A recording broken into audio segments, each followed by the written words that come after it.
All right, so we're getting down to close to the end of the day here. Not quite there yet, so hopefully you all are here for a talk about application recon, the lost art. My name is Tony Miller, and that's why I'm standing in front of you, is I'm going to tell you all about this crazy stuff. So let me begin with who I am. Again, my name is Tony Miller. I am a principal application security engineer, I think is the official title, whatever that means. The more important thing, I spent 10 years as a developer working for a large financial services company. I've done another 10 years in application security. You can see up there a bunch of different technologies I've worked with, pretty much just about anything under the sun. We're missing some mean stack stuff and other stuff I've done more recently, but that wasn't as a true developer, so I guess I don't include it. Down here, the shameless plug, yeah, my Twitter handle, if for some ungodly reason you actually wanted to follow me or shoot me a question or whatever, I'm out there. Feel free. My email address as well if you guys want to email me questions, or I'm going to have a bunch of links in the slides. So if for some reason you don't catch them and you want them later, let me know. I will get you that information. Finally, if anybody really gives a shit at all, down there in the bottom, that's my employer. This really doesn't represent them necessarily, but in case you give a shit, you know, there you go. I work for Aspect Security. Fair enough. That's the only time you're going to see that through this talk. So let me talk a little bit about where we're headed today. As I said, we're going to talk about application recon. Now, let's start. I know, guys, we're all geeks. We're all kind of shy. No one wants to raise their hands and shit, but bear with me, all right? Who out there, where are my pen testers, first of all? Who out there, you're doing pen testing as a job? Okay, I've got a few. Cool. So a lot of you guys are going to know already what I'm talking about when I say app recon. How many of you guys are developers out there? And the rest of you all just do something else. Cool. So for the developers, you're going to see, this might be a little bit of news to you, maybe not. But I'm going to tie it back to how this plays into a lot of the things you're doing too. So we're going to talk a little bit what app recon is. We're going to get into Google hacking, or more commonly nowadays they're calling it Google dorking. We'll go through some of the history real quick on that, but I'm going to show you some cool stuff. How we use our friend Google to do a lot of great things when it comes to getting reconnaissance on an application. I'll also show you how we can use some DNS records. And, you know, a lot of times application pen testers, you know, DNS, well, that's for those network guys. Why do I care what's in DNS? If I can get to the app, I'm happy. Well, there's a lot of really cool stuff we can find out from DNS that's going to help us with our pen test and might even, you know, point us in the direction of some vulnerabilities. I'll talk about how we can use social media. We love social media. Everybody loves to put all their information out in social media. And as a hacker trying to figure out what you're doing in your application, man, that's awesome. Thanks for the help.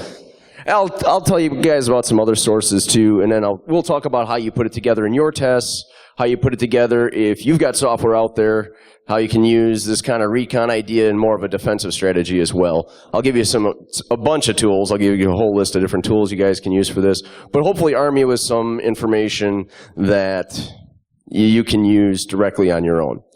So I'm going to start with a little short story. But before I get there, sorry, we're going to talk about what app recon is first.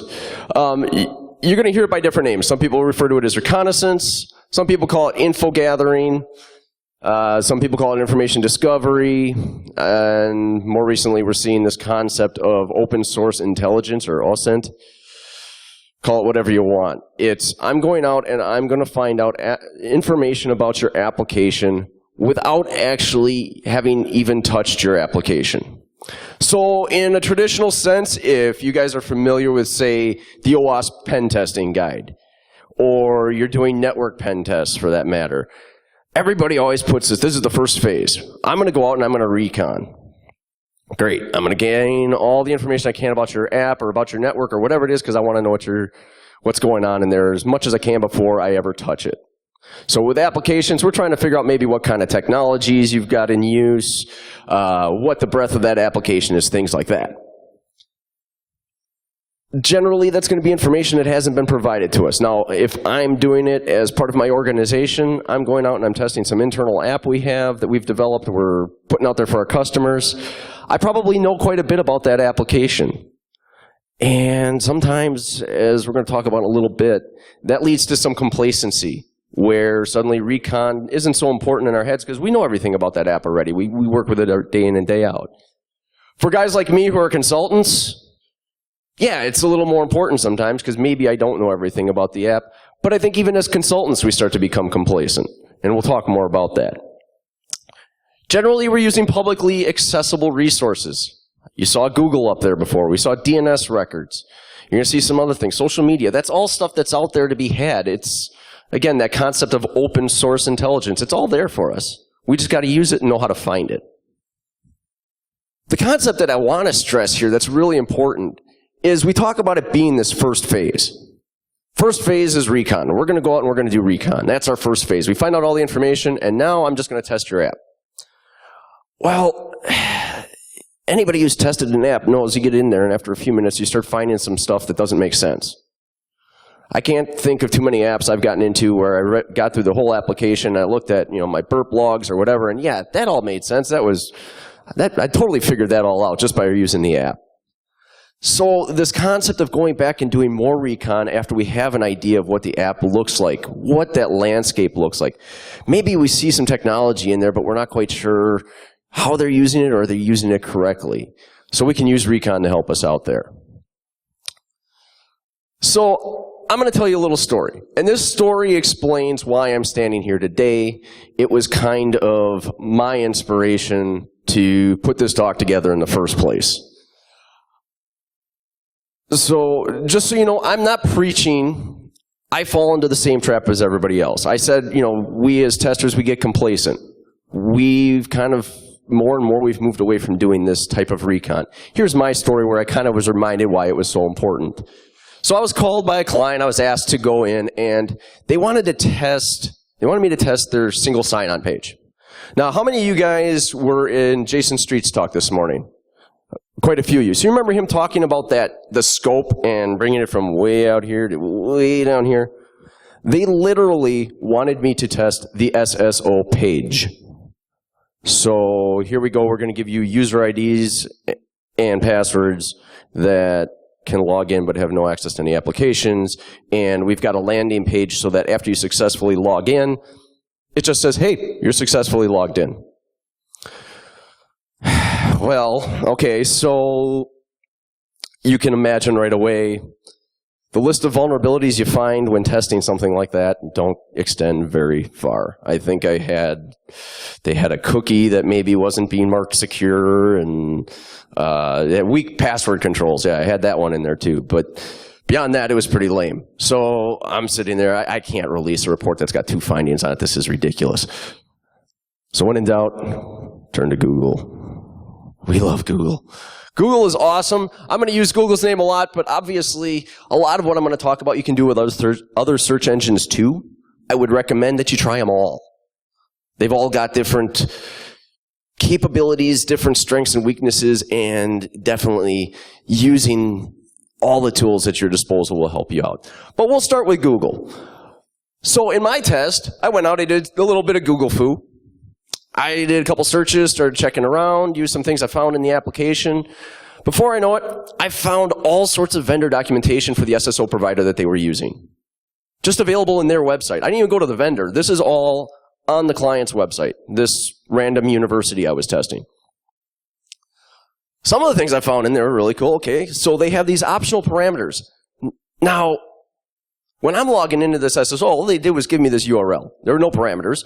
So I found out, oh, well, these are kind of interesting. That's cool. Redirect URI, which presumably is going to send me somewhere after I log in.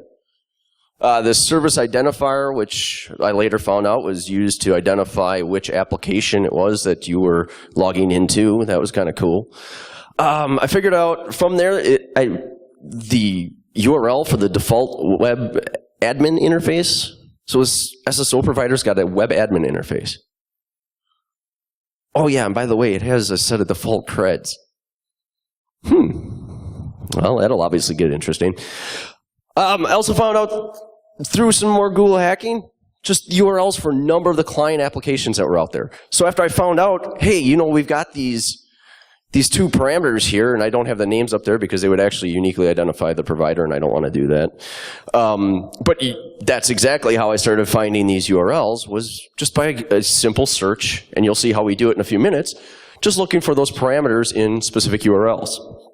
And finally, a list of service identifiers as well. I mean, great stuff, all of it out there, public domain, easy for me to discover. So my two finding report suddenly went to, I want to say there were 16 findings. Top 5. So here we go. Now I've got, and I apologize, I originally was going to have candy, but like all they had left out there was Mentos. I was going to give a candy for people who get this. But we're doing the Family Feud thing later, so we'll start now. Who wants to take a guess? Given the information I just gave you, who's got a guess at what one of these vulnerabilities is going to be? I heard direct browsing. That's your first strike, actually. Open redirect, who said it? That is the #1 answer, yes. Absolutely. First thing I see when I see a redirect URI as a parameter, well, holy shit, what can I do with that? Well, I can send you everywhere I want. And sure enough, completely unvalidated redirect, I could send you anywhere I wanted to go. Oh, that's cool. Other thoughts, other things that I talked about, what would be vulnerabilities I found out there? Yes and yes, you guys are together, so that's 2 and 3. See, you guys are right down the list. So yes, I found that sure enough, this brilliant educational institution where I presume lots of people send their fine children to become smart, had the web admin interface exposed to the internet. God damn it! What are we doing? Worse yet, that wasn't enough. We really just wanted to screw ourselves over good. We didn't bother to change any of the creds on that web admin interface. So sure enough, default creds. Now my guess, to be fair, is that nobody realized this thing even existed. Because by default, you install it, you throw the web server out there, and hey, it was just available. And if you didn't make a concerted effort to change those creds, well, hey, they're there for you too. All right. Any other thoughts? The other two maybe not so obvious. I'll give them to you because, well, they're not as obvious from what I gave you. First of all, I did find cross-site scripting. So when I was no longer landing on that cool little page that they put together for me, but now realized I could send these parameters and kind of adjust how it responded to me, I got to another page, which was kind of like that intermediate, hey, you've logged in and now we're going to redirect you somewhere else page. Well, we're going to redirect you to this service that you provided us. Boom, cross-site scripting, thank you, have a good, nice day. Also, once I got into that admin site, well, yeah, CSRF, beautiful. So now not only, even if we change the default creds, hey, maybe I fish one of your admins or somebody on the system, and there was all sorts of fun stuff I could do with changing people's profiles. So the point of all this is, this was my reminder, right? So I took this app and okay, the client provided me the information. I'm looking at, man, this is a tiny little scope. What am I going to do with this? There's nothing to do. I took for granted that I had all the information I needed. When I realized I wasn't going to get anything in this app, I kind of went back to basics, which is the whole point of this talk. All right, so what do? Well, man, if I go back and I do some recon, suddenly that's a far more impressive report than a cookie finding and, oh yeah, your password policy sucks. All right. So that brings us to where we are today. So jumping right into this, I want to start off with this idea of Google hacking. Now, anybody heard Google hacking, Google dorking? That term sounds familiar to a few of you. Awesome. So for some of you, this might be review. Maybe I'm going to give you some new material that you hadn't used before, some ways you hadn't thought of before. But for those of you that aren't familiar with it, Google hacking or Google dorking is just using advanced features in Google that exist today, some of them documented, some of them not so much, to do really advanced and deep searches. Google catalogs the freaking world. Everything's in there. So let's make use of that. Many of you might recognize the name Johnny Long. Way back, 2008, He wrote a book and presented on this idea at Black Hat. There we go. One of those Vegas ones, yeah. All right. The book's still out there. He wrote a second edition. I think second edition was 2010. So it's still old, but it still works. All this stuff still works. A couple tools came out. Site Digger is still available. We'll talk more about it later. It's had its issues because originally it used Google APIs, and Google found out what they were doing and using the APIs for them to kind of shut it down. Google wasn't real happy about that. People started using it to hack things like Facebook. Started finding some very interesting and surprisingly easy attacks against Facebook using Google hacking. Out there now, and we'll talk more about it later again, is this Google hacking database. I'll give you a link to that one later on if you haven't seen it before. But a collection of, holy crap, all these Google search strings that will find you all sorts of great information that you might be interested in. So, types of things that we find with Google hacking. A lot. Files containing sensitive data. You'll see some examples of that. Anything from passwords, network information, vendor product information. Okay, maybe that's not so sensitive. In this particular case, for me, it was. Vulnerable server software.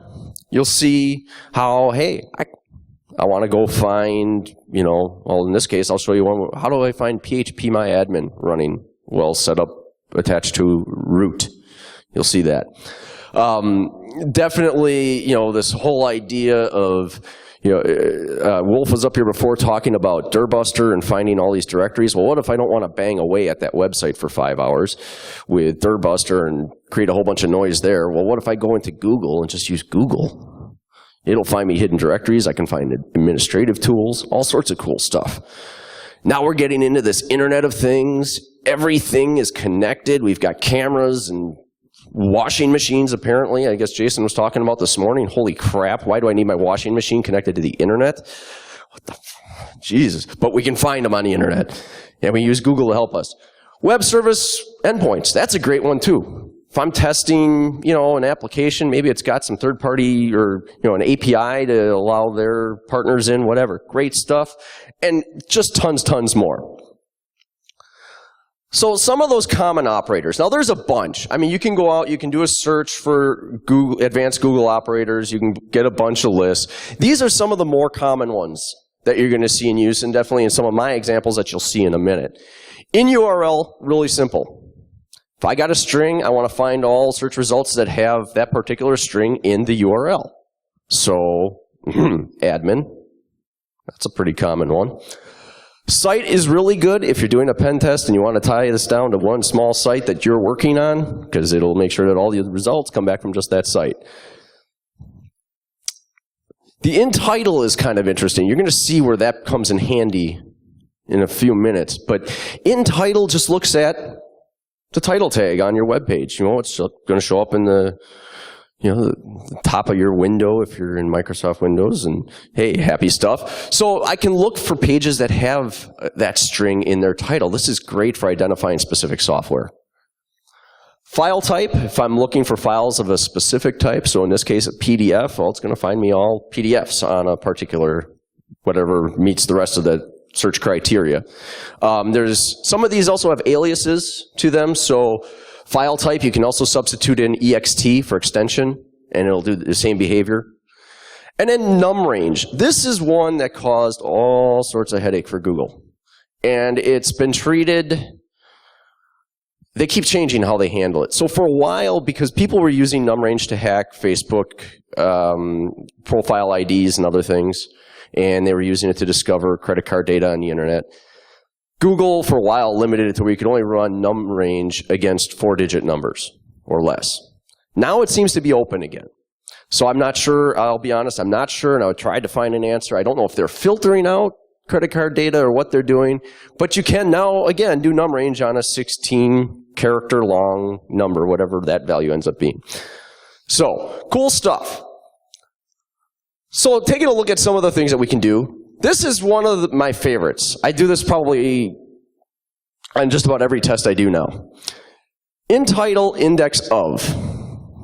As you can see, anybody understand what's going on there? I think most of us do. You can see the search results. Where does index of show up in the title? Anytime I've got directory browsing enabled. So here's a whole list.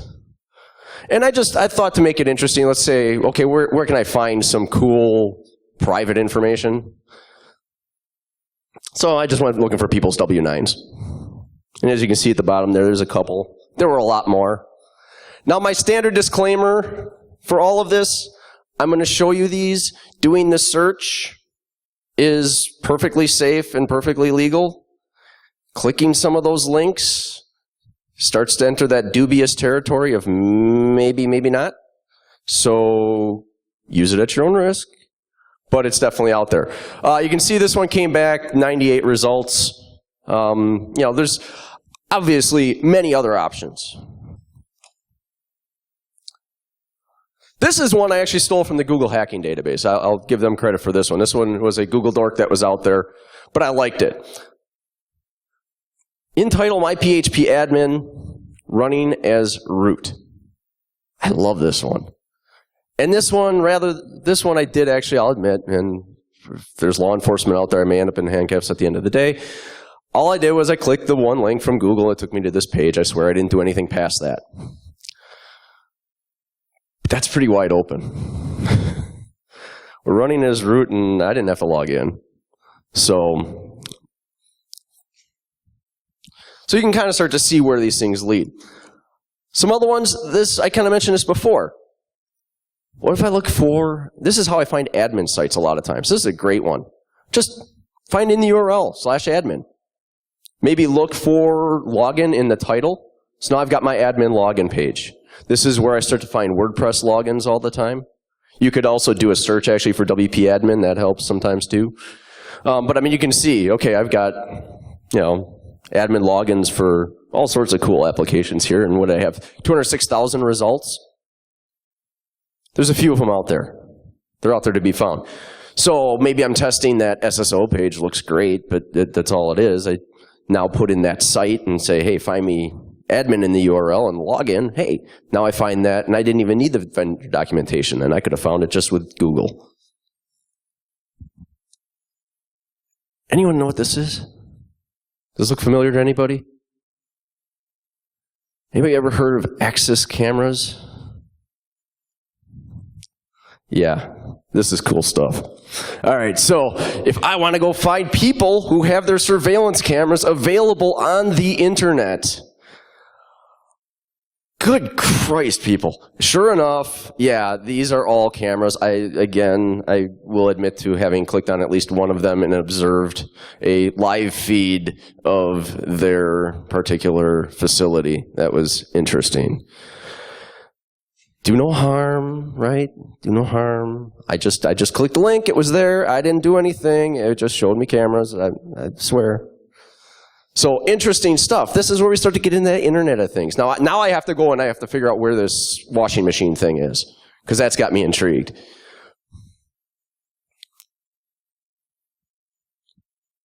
This is a great one for finding .NET web services. Okay, very simple. Just in the title, looking for web service, and hey, file type of .asmx. That's perfect. Done. Game over. And as you can see, when you hit most of these, they're nice enough to provide you a really great summary of how their web service works. Thank you, British Council. Appreciate it. That was really educational, by the way. Now, there is a catch to all of this. When you start doing this with Google, Google has gotten smart. They know people have been doing this. You will start to see this page after a few tries.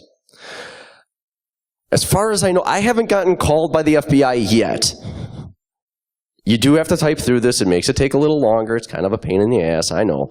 But you will start to see it. Again, I think we're safe. Google has, no one's showed up at my door just yet. Although, you know, maybe I should check my phone. But no, they are doing everything they can to try to limit it so people aren't scripting this stuff, so forth. You know, understand how Google is. Fair enough. So some tools that help you do this. As I said, SiteDigger is out there. Its last release was 2009. It does still work.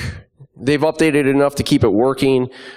The results are hit or miss, but it does tie in with the Google hacking database, so it at least pulls in a fair amount of results from time to time.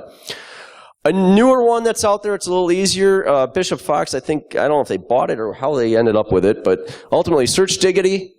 This one's really cool because it does a lot of stuff with throttling so that you can avoid detection by Google or other things out there that might be watching you, maybe your own internal proxies. So if you want to limit the noise, it's really cool. It's got a lot of really cool features. They're both graphical interfaces. They're really easy. You can tell them what searches you want them to run. You can give them custom searches. They do all that great stuff for you. So you can build up your library, as I have, of different Google Dorks that you're going to run and fire them up based on categories and so forth. Either of these tools works really nice. I've got them both on here. If someone wants to take a look at them later, we can definitely do that. But so that's Google hacking. Now, like I said, this is all specific to Google, but other search engines are capable of the same things. Now, some of them have different operators. The operator names change, but they're all capable of doing it. And indeed, I use Bing, I use Yahoo, I use a couple, because they've all got their strengths and weaknesses and how those operators work. Great stuff when you're trying to recon an application, and it really doesn't take that long. So moving on from Google hacking, I said I was going to talk to you about DNS records. There's a lot of stuff to be found in DNS records. It's not just for network folks, kiddos. No. One of the biggest pains in the butt as an application tester is when you encounter an application where I use it once and I've got a vulnerability. I come back to it later to get my screenshot and now it's not doing that anymore. Then I try it again tomorrow and it's doing it again. A lot of times this is the cause right here. Round robin DNS. I end up on a different server because we all know that, you know, when developers and organizations deploy code, they always deploy the exact same code to all of the boxes all the time without fail, perfectly every time, right? So this is a really good thing. If you're seeing something like that in particular, it's a great way to find out, hey, is that what's going on here? Just a good way, even on the way in to doing a test, now you know what to expect. Okay, I'm going to see some behavior that might change. I'm going to see different hosts that are a part of this. That can be important information to know when you're jumping into a test. Another great thing, what about where is the application hosted? Yay, cloud, right? Everybody loves the cloud. It's all about the cloud, our newest buzzword. I should have been counting today how many times already I've heard the term cloud from folks in the vendor area. Being what it is, hey, simple search, let's find out where is OpenBSD.org hosted. So my quick NS lookup, find out where it's at, and there's any number of tools I can use. Well, in this case, cool, it's hosted at the University of Alberta. Fair enough. It's up there in Edmonton. Hey, it's cold up there, guys. Again, great information to know, especially if you're testing on behalf of somebody else. More than once, I've gone into a pen test, and yes, we give you all the permission to test this, blah, blah, blah, blah, blah, great, wonderful, and oh yeah, after I start testing, shit, you're hosted in Rackspace. And you didn't notify Rackspace. And Rackspace isn't happy because they didn't know this was coming. So, this can be a good way to save your butt in a situation like that. For those of you working inside an organization, it might be helpful just to know for sure that it's in a specific data center.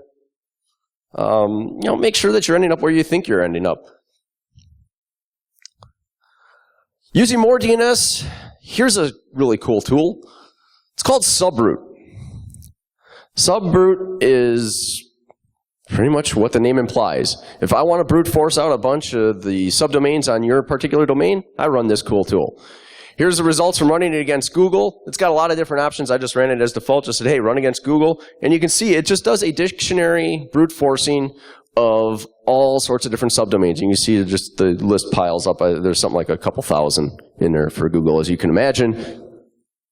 But this is great too. So I'm sitting here, I'm testing, you know, www.whatever.com, and it turns out that there's also auth.whatever.com or auth.www.whatever. You know, they're out there. So this is a great little tool.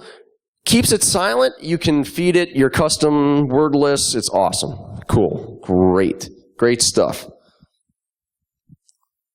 So DNS, again, it's not just for the kids anymore in the network side. We get to use it on the app side too. It's got good information for us. It can lead us to places we didn't know existed. All right. Everybody's favorite topic, social media. Social media has become a phenomenal tool for the pen tester. I hope you realize this is where, as developers, you might start to see already some connections of why this might have some impact on you. How many of you developers go out to Stack Exchange, post, hey, I'm working on some function trying to do something and I can't understand how to get this particular string to come back in whatever format I need it, right? Well, that's great information that as a pen tester, I might like to find. So if, as a pen tester, I happen to know the developer's name, or maybe through some of that Google hacking, I pulled a developer name or two or an email address out of some source somewhere, maybe. Hey, I'm going to head out to social media and just take a look. Check the MSDN forums, maybe the Eclipse community. If I can find you out there, find the questions you've been asking, some of those might have little snippets of code that pertain directly to the application I'm looking at. That might be cool stuff to know. Sweet. So, when we start getting that kind of insight, now I've gone beyond even, say, if I'm in a gray box test and I don't have any code, I've just got an application and some info. Now I start pulling your code. I win. Believe it or not, LinkedIn, developer blogs, Facebook even. Now, you're getting, I'll admit, you're getting kind of desperate when you start looking at this stuff because it takes a lot of effort to find. But sometimes this can be useful. Just looking at the statuses people are posting or their blog posts. Hey, I'm working on this or that or the other thing. And again, I've connected you to this organization through some way because I found your name somewhere, or maybe I'm working directly with you. I've done that. Hey, you know what, I'm gonna do a little Google stalking on you, find out, okay, I'm testing your app, I'm gonna find out all about you. What are you working in? What are the technologies? Looking for your rants. Find some epic rants out there that give you all sorts of information about what's going on in a particular application.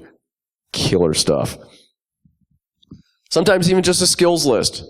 If I look at you on LinkedIn and I can see that, you know, I'm working on an app, I'm not really sure based on behavior what exactly technology we're using. We're using some type of weird templating or something. I don't know what's going on. Take a look at your skills list. What are the things that you say you're working in right now? Maybe under your current employer, you tell me all sorts of great stuff about, yeah, you know, we're doing Node.js and we're using Mustache or whatever. You know, all these great, wonderful things that are out there, great tools. Well, now you tell me about them. I know a little bit more of what I'm looking for, what I need to be up to speed on.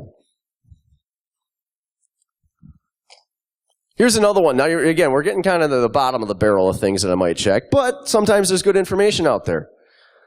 Checking either the corporate career page or a third-party job site. Again, are they trying to hire developers? What skills do they want those developers to have? What kinds of things are they exposing just through a job posting about their development environment? Does it give me clues, things that I can use? Oftentimes the answer is yes. When we move on beyond social media, there are other places we can look to. Everybody's aware of document metadata, right? How many know, first of all, that things like PDFs and Excels and Word docs put all sorts of your personal information in there that you don't type yourself? Okay, most of you know this. Good. If you didn't know that, you know it now. Those awesome document generators, those word processor apps, they leave all sorts of stuff in there. Excel puts all sorts of great information in there. And if I can go out and discover that, you'd be amazed at things I find. Usernames all the time. Anybody that's using Microsoft Office in a corporate environment, 99 out of 100 times their username shows up in that document metadata.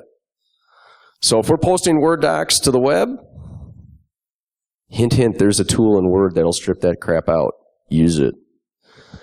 But we'll find all sorts of stuff. Network info, MAC addresses show up in there, IP addresses sometimes. We'll even get operating system information. Tells me, obviously what version of the software you used, which I probably could have figured out from the file anyway. But I'll find out more stuff about the operating system in use that was used to create that file. That may or may not be useful to me, but it gives me some clues. Git repositories are becoming freaking treasure troves right now. This seems ridiculous, right? So I go out to GitHub. I can get a private repository, right? I can create a repository that's secured. It's just in my company, whatever. You would be amazed the amount of source code I have found for applications I've tested in GitHub in the public space. Now, they're not, it's not Bank ABC's online banking as a repository in GitHub, no.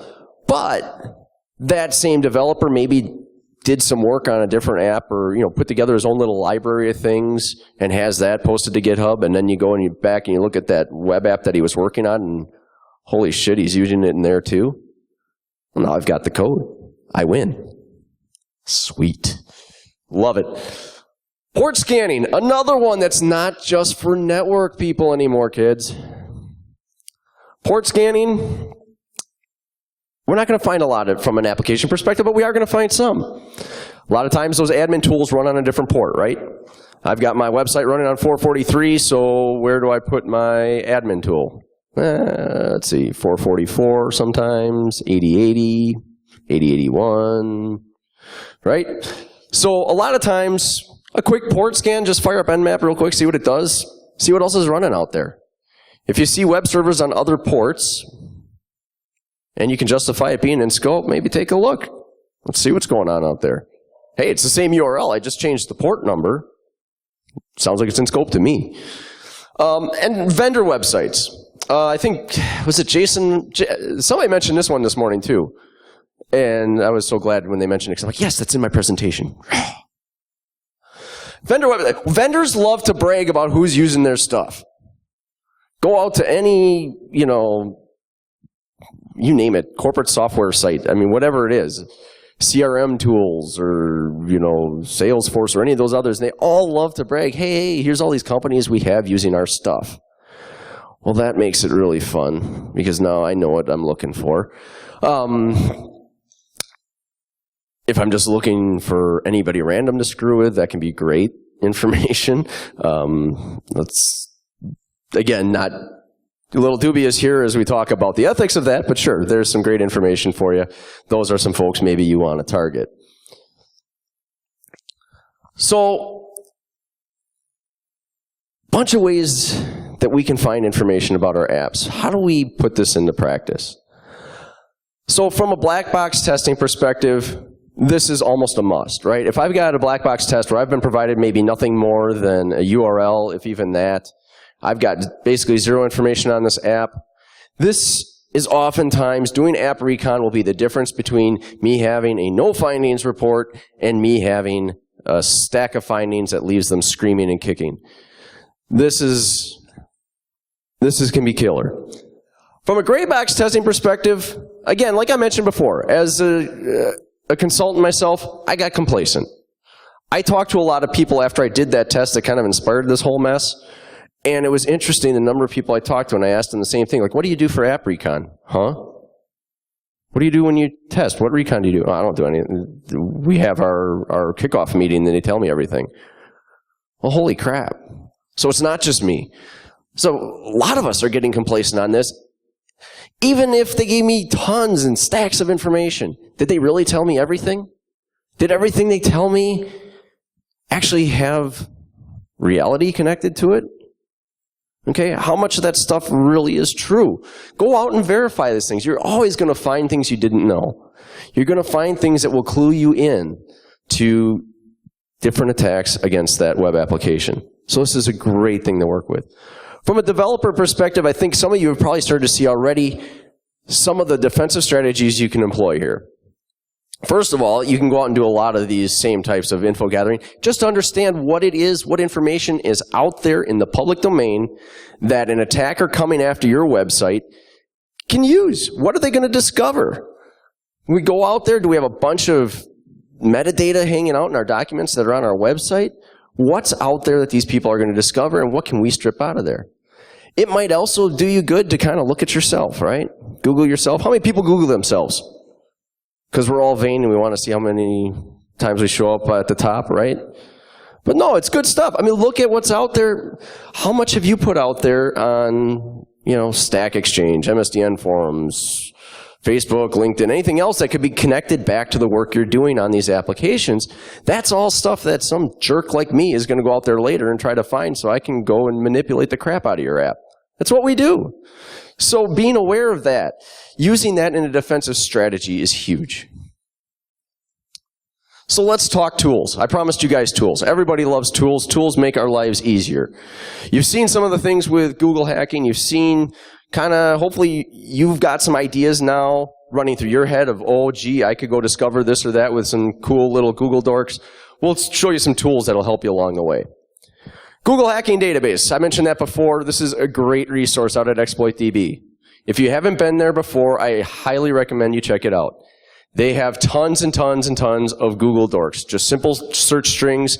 They've got them categorized, so if you want to go look at the Internet of Things, you want to find specific devices, go out there. They will give you tons of different strings. The best part is it's an open community you can contribute it to, so if you have one of your own, a favorite that you use, you can go ahead and contribute that to the database. It's great stuff. That is awesome anytime, especially if you're working with a particular technology and you want to go Google hack it. Go out there, check it out. You'll probably be able to find a Google Dork that'll help you search for it. How many people have heard of Shodan before? Oh, that's awesome. You don't know how many times I asked that question and everybody's looking around at each other like, what the hell did he just say? No, Shodan is awesome. So Shodan is basically the catalog of all internet servers everywhere. It is the coolest thing ever. You want to know what servers out on the internet are running a particular version of some vulnerable software that they just launched an ODA for, Shodan's your answer. Shodan's really good too if you want to go out and you just want to explore for different crap that's on the internet that shouldn't be. Go to Shodan. They got great stuff for you. But you can search it by host name. So if you're testing a particular host and you want to find out more information really quickly, really easily, head out to Shodan. Put it in, find that host. You'll get lots of great information that they've already collected for you. Save you some time and save you some trouble with Google. MultiGo is a huge monster tool that does some really cool stuff. So what MultiGo does, essentially, the only way I can term it is it's relationship mapping. So MultiGo will go out there and it will use everything from DNS records to metadata and files and whatever. It will map out people and hosts and applications and show how they're all interconnected within a given scope. This thing is a monster. It kicks butt. So if you're really looking out there, especially from a defensive perspective, this is a great tool to really see the extent to which all these little seemingly unrelated pieces of information suddenly create a huge map and picture of your entire world for any potential attacker. MultiGo's great. Some more tools. FOAP. So Wolf was up here before, he kind of mentioned this, he gave you a quick screenshot of it. FOAP is a great metadata gathering tool. It'll go out and it'll explore metadata within multiple different types of files. It uses search engines, it uses, it pulls in network info from DNS and from Aaron and so forth. So it'll give you a lot of information, a really good, wide-ranging view of what's going on within a particular website or within that particular web application. This one's really slick. All graphical, so I mean, it's for those of you that really like the GUIs, you're all set. I tried to say this 100 times and I can never get it out. MetaGoofle. This is another one. This is another metadata tool. So similar to FOAP, although it focuses more on the metadata side than on some of that network stuff. This one was actually included in Backtrack. I don't know if it's still there in Kali. I admit I didn't look. But it's out there to download either way if you're not using a Kali or Backtrack distro. Great one for, again, discovering metadata, another graphical interface. It'll go out there, do all sorts of discovery for you, lays it all out real easy, pulls in the files, it searches them for things like usernames or other common things that might show up in those files. It's got its own internal search capability that then you can customize and have it search for specific things, specific signatures, and so forth. Great little tool. And then the last one for my Firefox users out there. This is really cool. Passive Recon. As you can see from, actually, I didn't put the other URL up there, sorry. No, this is just a plugin for Firefox. And it's really cool. You get into Firefox, you go visit the site that you want to take a look at. Right-click, right there in your context menu is Passive Recon. It'll pull up DNS records. It'll pull up all sorts of different metadata information, everything you want to know about that website, available with a single right-click. It's really cool, really slick. I highly recommend this one just because it's so simple to use just while you're browsing through their application, collecting data, or doing your first steps of hacking a website. Great stuff. So ultimately, I hope that from this, you guys, if you take anything out of here, it's the importance of some of this Recon and what it can mean when we're trying to assess an application. As I said, it became apparent to me from my own failures in this regard, and then from talking with my peers, how complacent we've become on this and how important this can be. You've seen some of the examples in Google. Use your creativity. I'm sure as some of those examples were up there, you guys had things going in your head. I encourage you to explore with it, play around with it, see what things you can discover. Look at that Google hacking database, see what's in there, and get some ideas from that as well. Dig into some of these tools. They're a great thing to add to your arsenal. Certainly, you guys, you saw my information up there. If you've got questions about them, I'm happy to answer whatever I can. Hit me up through Twitter, shoot me an email. Other than that, I really appreciate you guys. You've been great. Thank you for your participation. I was a little worried because it's 3 o'clock. People kind of fall asleep. So have a great conference and take care, guys.